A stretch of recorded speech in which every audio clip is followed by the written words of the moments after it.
제가 예레미야서를 읽으면서 가장 크게 느낀 점은 이 책이 이사야서보다 이해가 비교적 쉬웠다는 것입니다. 예레미야서의 구조가 사건 중심으로 전개되고 예언자의 애절한 감정과 메시지가 매우 직접적으로 표현되어 있어 독자로 하여금 내용에 더 쉽게 몰입할 수 있었습니다. 예레미야서의 예언자는 유대 나라의 멸망을 다루며 그의 말 속에는 애절한 마음이 담겨 있었습니다. 예언자가 자신의 메시지를 전할 때 얼마나 큰 야유와 비난을 받았을지 상상해보니 그의 외로움과 고통이 절실히 느껴졌습니다. 그는 같은 유대 땅에 살면서도 세상 사람들과는 다른 관점으로 세상을 보았고 마치 외계인처럼 느껴지는 존재였습니다. 유대인들은 여호와의 언약을 형식적으로만 따를 뿐 마음으로는 멀리 떠나 있었습니다. 그들은 정기적으로 제사를 드리고 율법을 따르는 외적인 행위는 했지만 실제로는 우상 숭배와 세속적 욕망에 빠져 있었습니다.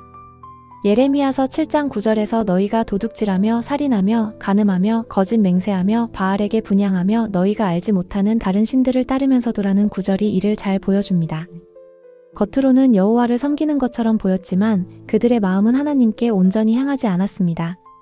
시간이 흐르면서 태어나는 세대는 이미 언약을 모르는 상태로 태어나 불신앙이 마음속에서 계속 생산되고 있었습니다. 부모 세대조차 출애굽 시대의 믿음에서 멀어져 있었으며 유대는 영적으로 완전히 몰락 직전의 상태에 있었습니다. 예레미야는 중요한 사건마다 다른 시기에 예언을 전하며 그의 메시지는 왕들과 백성들에게 전달되었습니다. 예를 들어 요시야 왕 시대에는 종교적 개혁의 필요성을 강조하며 백성들이 우상을 버리고 하나님께 돌아오도록 촉구했습니다. 또한 시드기야 왕 시대에는 바벨론의 침공을 예언하며 하나님의 심판이 임박했음을 경고했습니다. 심지어 유다가 멸망한 후에도 그는 애굽으로 피난하며 여호와의 구원의 계획을 전했지만 사람들은 그의 말을 믿지 않고 반대로 행동했습니다. 다른 예언자들은 왕과 백성이 듣고 싶어하는 내용만을 예언하며 심판을 자초했습니다. 유다가 멸망하기 직전에도 주변에는 수많은 그리스도의 모형과 증거들이 있었지만 사람들은 이를 보지 못했습니다. 레위기 26장의 메시지를 떠올리며 이들의 상태를 보면 그들의 믿음과 행동 수준은 최저에 도달해 있었습니다. 여호와께서는 심판의 도구로 아수르와 바벨론을 사용하셨습니다. 과거에는 환난과 전쟁을 단순히 고난으로만 여겼으나 이제는 그것이 하나님의 또 다른 메시지임을 깨닫게 되었습니다. 예레미야서의 후반부는 주변 나라들의 심판을 다루며 심지어 아수르와 바벨론에 대한 심판까지도 예언합니다. 예를 들어 예레미야서 46장에서 애굽에 대한 심판이 선언되었으며 50장에서는 바벨론의 멸망이 구체적으로 묘사됩니다. 이는 하나님께서 모든 민족을 공의로 다스리시는 주권자이심을 강하게 보여줍니다. 예레미야서의 간략 개요를 알려주세요.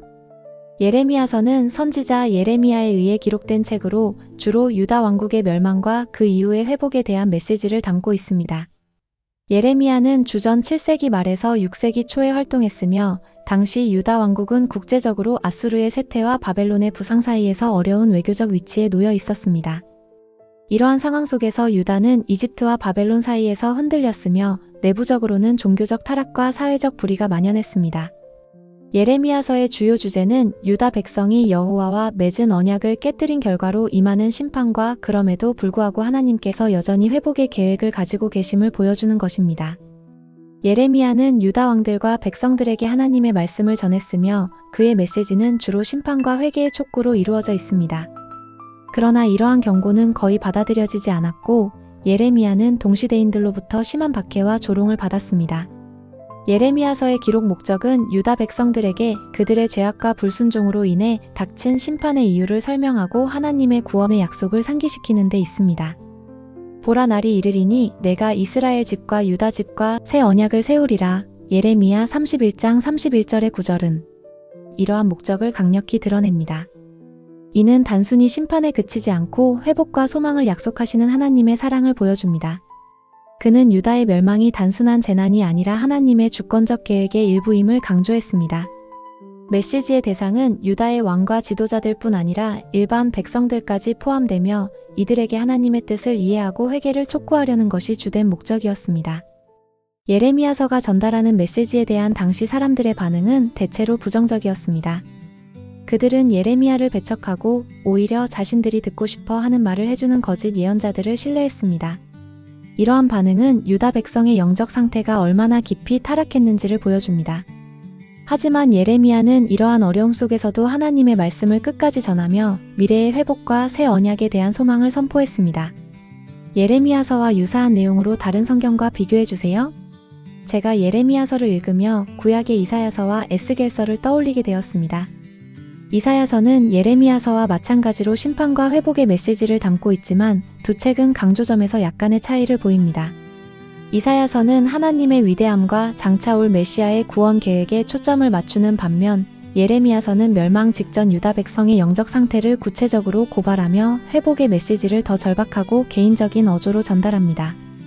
이사야는 유다 왕국의 멸망 이전의 예언을 통해 하나님의 위대함과 구원의 계획을 보여줍니다. 반면 예레미야는 멸망의 직전에 더욱 긴급하고 절박한 어조로 심판을 경고하고 동시에 회복의 약속을 강조합니다.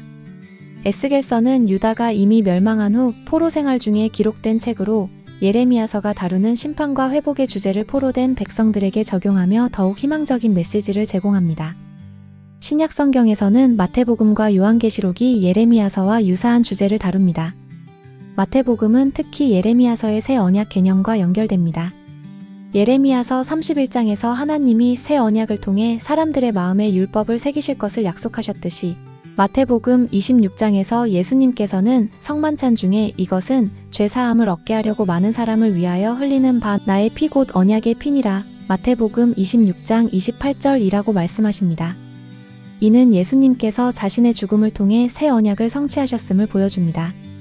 보라 날이 이르리니 내가 이스라엘 집과 유다 집과 새 언약을 세우리라 예레미야 31장 31절의 말씀은 하나님께서 새로운 언약을 세우시겠다는 약속으로 인류의 마음에 새겨질 구원의 메시지를 나타냅니다. 이 장면은 예수님께서 제정하신 성만찬을 통해 하나님의 구원이 단순히 유대 백성에게만 국한되지 않고 인류 전체를 위한 영원한 언약으로 확장되었음을 명확히 드러냅니다.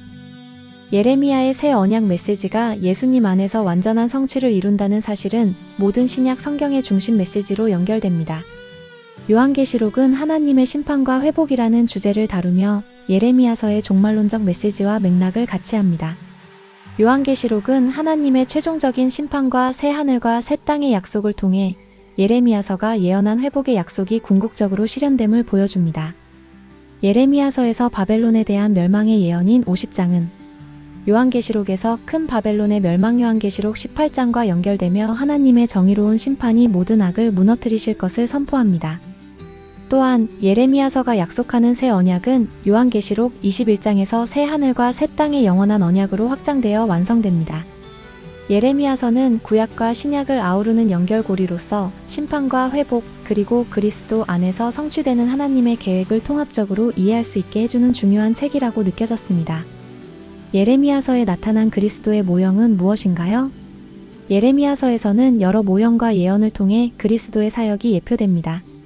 특히 창세기 3장 15절에서 약속된 여자의 후손과 뱀의 후손 간의 싸움이 예레미야서에 구체적으로 드러납니다. 예레미야는 유다 왕국의 죄악과 불순종으로 인해 임박한 심판을 예언하며 동시에 하나님의 회복 약속을 전합니다. 이러한 예언 속에서 여자의 후손은 하나님의 구원 계획을 상징하며 예레미야가 선포하는 새 언약과 연결됩니다. 첫 번째로 예레미야서 31장 31절에서 34절의 새 언약의 약속은 여자의 후손으로 오시는 그리스도를 통해 완전한 성취를 이루게 됩니다. 신약에서는 예수님께서 성만찬에서 이것은 죄사함을 얻게 하려고 많은 사람을 위하여 흘리는 바 나의 피, 곧 언약의 피니라 마태복음 26장 28절이라고 말씀하시며 자신의 죽음을 통해 이 언약을 성취하셨음을 선언하셨습니다.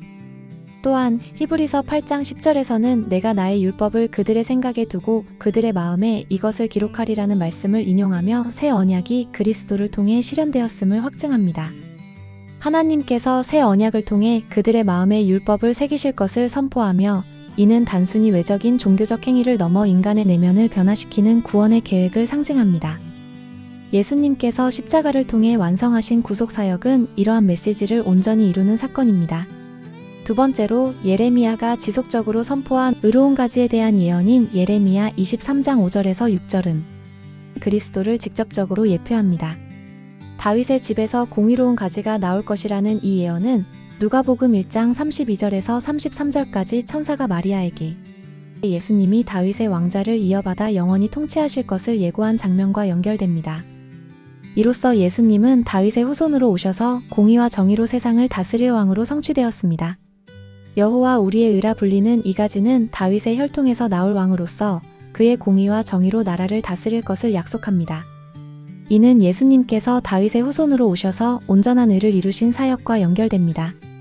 세 번째로 예레미야서 18장에서 나오는 토기장이의 비유는 하나님께서 인간을 빚으시는 과정을 묘사하며 그리스도의 중보 사역을 상징합니다. 토기장이가 그릇을 다시 빚는 모습은 하나님의 구속 계획 안에서 인간을 새롭게 만드시는 그리스도의 사역을 연상시킵니다. 마지막으로 예레미야 자신은 고난받는 예언자로서 그리스도를 예표합니다. 예레미야는 백성들로부터 조롱과 박해를 받았으며 자신의 사명을 회의하기도 했습니다. 이는 예수님께서 십자가를 지기 전 겟세마네 동산에서 겪으신 고통과 기도와 연결됩니다. 예레미야서 20장 7절에서 9절까지 예레미야는 하나님의 말씀으로 인해 자신의 삶이 얼마나 힘들어졌는지 토로하지만 결국 하나님의 말씀을 떠나지 못합니다. 이 모습은 예수님께서 아버지의 뜻대로 하옵소서 마태복음 26장 39절에서 기도하며 순종하신 장면과 닮아 있습니다. 예레미야의 희생과 고난은 예수님의 희생적 사역을 미리 보여주는 강력한 예표입니다. 그는 박해와 고난을 당하면서도 하나님의 말씀을 전하는 사명을 다했습니다.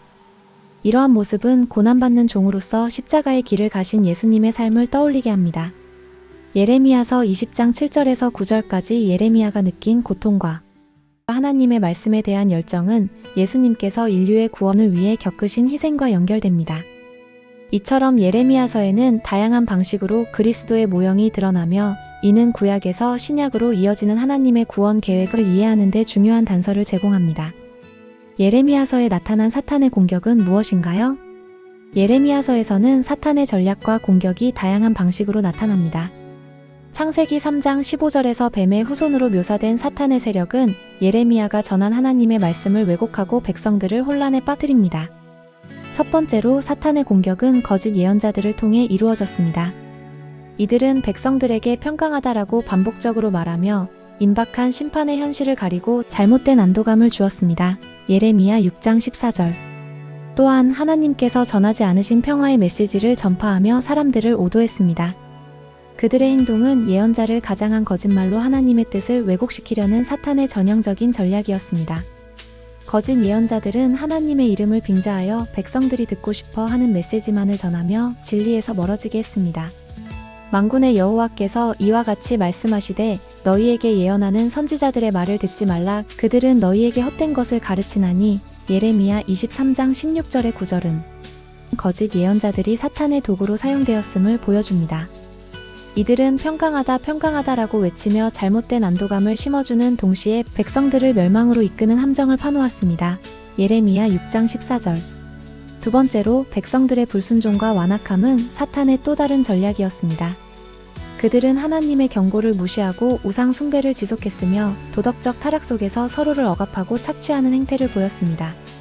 예레미야서 7장 10절에서 이 모든 가증한 일을 행하고 내 이름으로 일컫는 이 집에 들어와 내 앞에 서서 이르기를 우리가 구원을 얻었다 하느냐라는 말씀은 그들이 외적으로는 예배를 드리면서도 내적으로는 죄악에 머물렀음을 잘 보여줍니다. 그들이 듣지 아니하며 귀를 기울이지도 아니하고 자기의 악한 마음에 꾀와 완악한 대로 행하여 뒤로 물러갔으며 예레미야 7장 24절의 말씀은 백성들이 하나님의 말씀을 거부하고 불신앙 속에서 살아가도록 사탄이 유혹했음을 보여줍니다. 그들의 완악함은 하나님과의 관계를 단절시키는 주요 원인이었습니다. 세 번째로 예레미야 자신도 사탄의 직접적인 공격 대상이 되었습니다. 그는 백성들로부터 조롱과 박해를 받았으며 때로는 자신의 사명을 회의하기도 했습니다. 이에 바스울이 예레미야 선지자를 때리고 예레미야 20장 2절의 9절은 하나님의 말씀을 전하는 예언자를 방해하려는 사탄의 전형적인 공격 방식을 드러냅니다. 하지만 예레미야는 내가 다시는 여호와를 선포하지 아니하며 그의 이름으로 말하지 아니하리라 하면 나의 마음이 불붙는 것 같아서 예레미야 20장 9절에서 고백하며 하나님의 말씀을 통해 다시 힘을 얻었습니다. 마지막으로 사탄의 공격은 백성들의 내면에서도 일어났습니다. 예레미야 시대의 백성들은 우상 숭배와 세속적 욕망에 빠져 하나님과의 관계를 멀리했습니다. 이는 오늘날에도 반복되는 모습입니다. 예를 들어 현대사회에서 사람들은 물질주의와 자기중심적인 사고에 빠져 영적 가치를 간과하기 쉽습니다. 하나님의 말씀 대신 자신의 욕망을 따라가도록 유혹하는 이 내면적 공격은 지금도 신앙의 가장 큰 도전 중 하나입니다.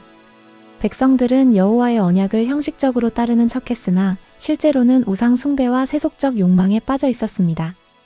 이러한 모습은 그들의 마음속에서 사탄이 불신앙과 탐욕을 계속해서 키워나갔음을 보여줍니다.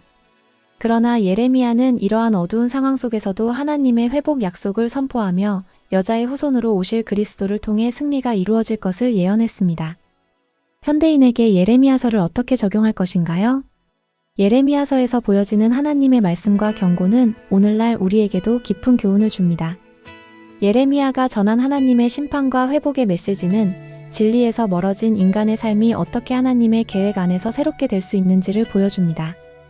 현대인들도 수많은 영적 전쟁 속에서 진리와 거짓, 믿음과 불신 사이에서 선택의 기로에 서 있습니다. 예레미야서가 보여준 거짓 예언자들의 미혹과 백성들의 불순종은 지금도 반복되고 있습니다. 하지만 하나님께서는 변하지 않는 회복의 약속과 새 언약을 통해 우리에게 구원의 길을 보여주십니다. 이 시대에도 사탄의 공격은 계속됩니다. 잘못된 가르침을 통해 진리를 왜곡하거나 물질적 유혹으로 하나님과의 관계를 약화시키는 일이 빈번합니다. 예를 들어 거짓된 성공의 약속이 믿음을 흔들거나 사회적 관습이 신앙의 가치를 희석시키는 현상이 그 사례입니다. 잘못된 가르침, 물질적 유혹, 세속적 성공에 대한 집착 등은 여전히 우리를 하나님의 뜻에서 멀어지게 합니다. 그러나 창세기 3장 15절에서 약속된 여자의 후손, 그리스도이신 예수님이 이미 모든 영적 전쟁에서 승리하셨음을 우리는 믿어야 합니다. 예수님은 바로 하나님의 해결책이자 우리의 소망이십니다.